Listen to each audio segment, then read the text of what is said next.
We've suffered a great loss. Tragic developments tonight. A Tacoma police officer has died after being shot in the line of duty. As the community grieves, a dangerous hunt is unfolding for the gunman. And we're hearing from a woman who was inside the home where the shooting happened. Gunfire rang out. I was barricaded in a bathroom. It is a devastating night for Western Washington. Tonight, police and community members are paying respects to a fallen Tacoma police officer.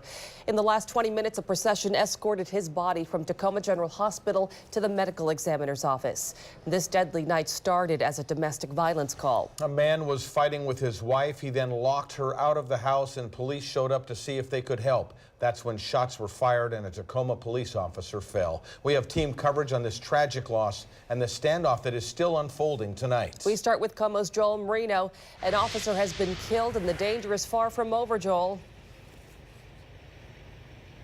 Absolutely right, Mary. Police say this suspect is not in custody, and heavily armed officers have held their positions around the house at the end of the street. They've actually kept a spotlight on it through most of the night, and they told people to stay off the streets so they don't end up in the gunman's line of fire.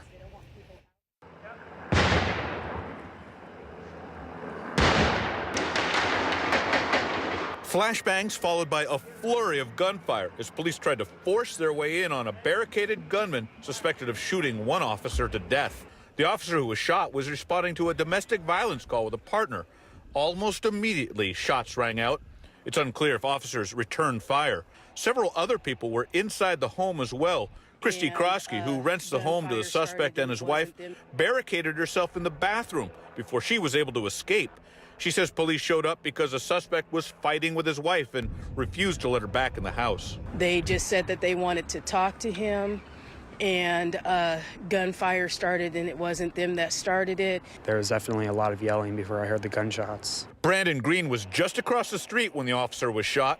He says more and more police kept showing up, and there was a real sense of urgency to get an ambulance into the crime scene to try and save the officer's life. I'd say they were in a hurry for sure. I mean, definitely intense, definitely a lot of emotion, it sounded like. There is a real sense of tension out here and obviously sadness for the officer.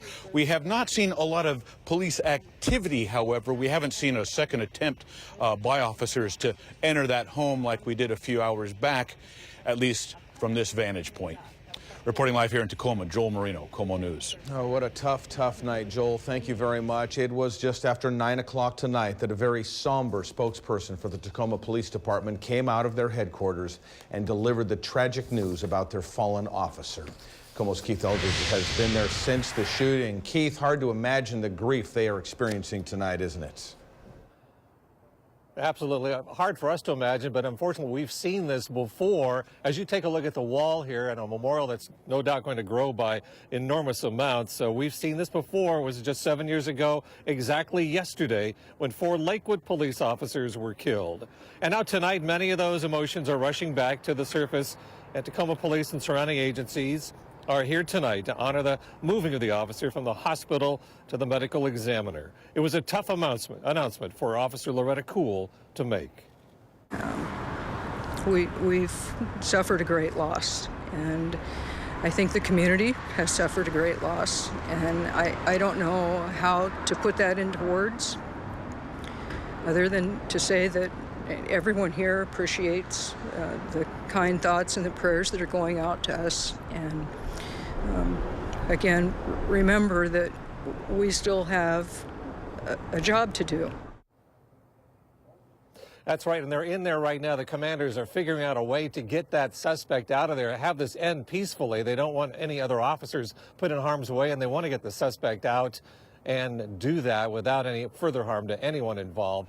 Now, as far as the Tacoma Police Department, they haven't had to go through this for more than 20 years. It was 1997. Officer Bill Lowry was killed in a SWAT situation somewhat similar to this. Reporting live in Tacoma, Keith Eldridge, Komo News. Thank you, Keith.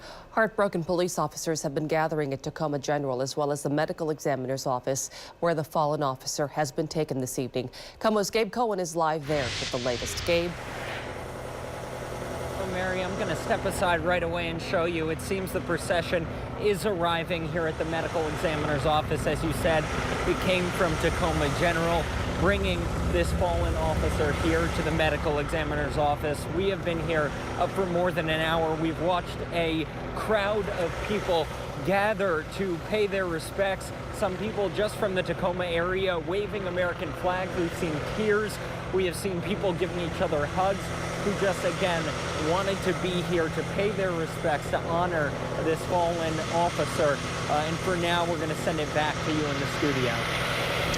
Heartbreaking sights, Gabe, as we watch that honor guard procession advance past. Really a tough thing to see. Departments from around the area are sharing their condolences. The Tacoma Fire Department tweeted out, "Our thoughts and prayers are with the officer's family and the department." Seattle police say, "Our hearts go out tonight," and King County Sheriff John Urquhart ordered all deputies to wear black mourning bands in honor of the fallen officer. As Keith mentioned, this is already a difficult time of year for the Pierce County community. Yesterday marked the 7th anniversary of the Lakewood police shootings. Officer Mark Renninger, Tina Griswold, Ronald Owens, and Greg Richards were killed in a coffee shop in Lakewood in 2009. The former Lakewood chief spoke to us tonight about what the officers in Tacoma will be going through. They'll start the grieving process and the sadness will set in, and it can be quite devastating to lose a friend like that in the line of duty.